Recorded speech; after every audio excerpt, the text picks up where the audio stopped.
भारतीय राजनीति के पप्पू गांधी, या आप कह सकते हैं भाजपा के प्रोजेक्ट पप्पू से आप किनारा तो कर सकते हैं, लेकिन दरकिनार नहीं कर सकते। कल तक जो भाजपाई ये कह रहे थे कि राहुल गांधी क्यों नहीं बोल रहे, वही भाजपाई राहुल गांधी के सदन में आते ही विफर पड़े। यानी आप कह सकते हैं कि आज का दिन राहुल गांधी के नाम रहा। राहुल सदन में आए और बोले भी, और हमेशा की तरह सत्ता पक्ष की बौखलाहट भी सामने आई। विवाद तो होना ही था।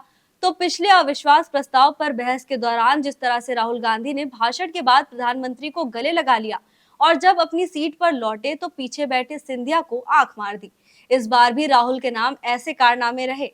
अब भाजपा के महिला सांसदों ने आरोप लगाया है कि राहुल गांधी ने महिला सांसदों की ओर देखकर फ्लाइंग किस दिया। हमेशा की तरह केंद्रीय मंत्री स्मृति ईरानी राहुल की तरफ वोकल रही। स्मृति का कहना है कि कांग्रेस सांसद राहुल गांधी ने अभद्र इशारा किया, जिसके लिए उन्हें माफी मांगनी चाहिए।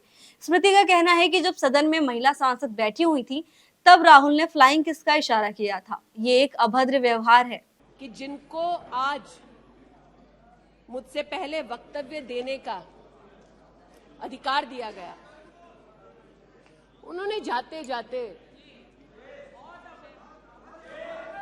एक अभद्र यहां पर लक्षण के दर्शन दिए। It is only a misogynistic man who can give a flying kiss to a parliament which seats female members of parliament. ऐसी गरिमा विहीन आचरण को इस देश के सदन में कभी नहीं देखा गया। ये उस खानदान के लक्षण है, या आज सदन में देश को पता चले। केवल स्मृति ईरानी ही क्यों, 22 महिला सांसदों ने राहुल गांधी के इस व्यवहार पर लोकसभा अध्यक्ष ओम बिरला को चिट्ठी लिखी। बीजेपी सांसद पूनम महाजन ने राहुल गांधी को संसद से बर्खास्त करने की भी मांग कर दी है, जबकि रीता बहुगुणा जोशी का आरोप है कि राहुल गांधी ने ट्रेजरी बेंच की ओर देखकर फ्लाइंग किस का इशारा किया। हालांकि राहुल जैसे ही बोलने के लिए खड़े हुए, सत्ता पक्ष की ओर से सदन में भारत छोड़ो के नारे लगने लगे।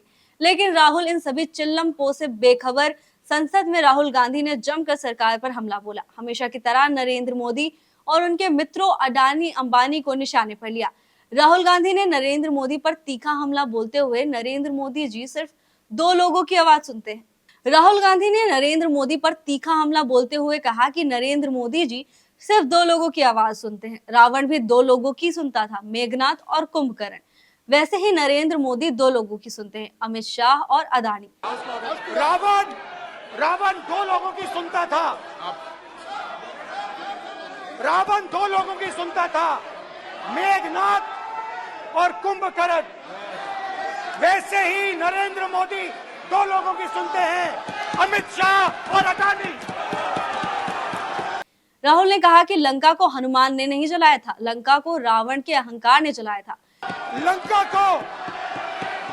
को हनुमान ने नहीं जलाया था, लंका को रावण के अहंकार ने जलाया था। इसके अलावा भी राहुल ने बहुत सारी बातें कही। भारत यात्रा से लेकर मणिपुर तक सरकार पर जबरदस्त हमला बोला। भारत एक आवाज है, भारत हमारी जनता की आवाज है, दिल की आवाज है।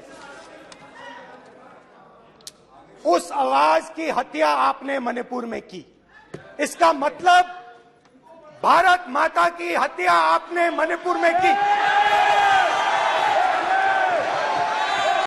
ये तो रही संसद की बात, लेकिन सड़क पर राहुल गांधी का मानवीय चेहरा हमेशा की तरह दिखा।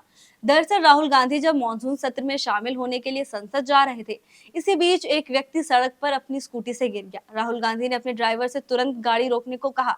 कांग्रेस नेता अपनी गाड़ी से उतरकर उस शख्स के पास पहुंचे। स्कूटी से रोड पर गिरे उस शख्स से राहुल गांधी ने पूछा, आपको चोट तो नहीं लगी?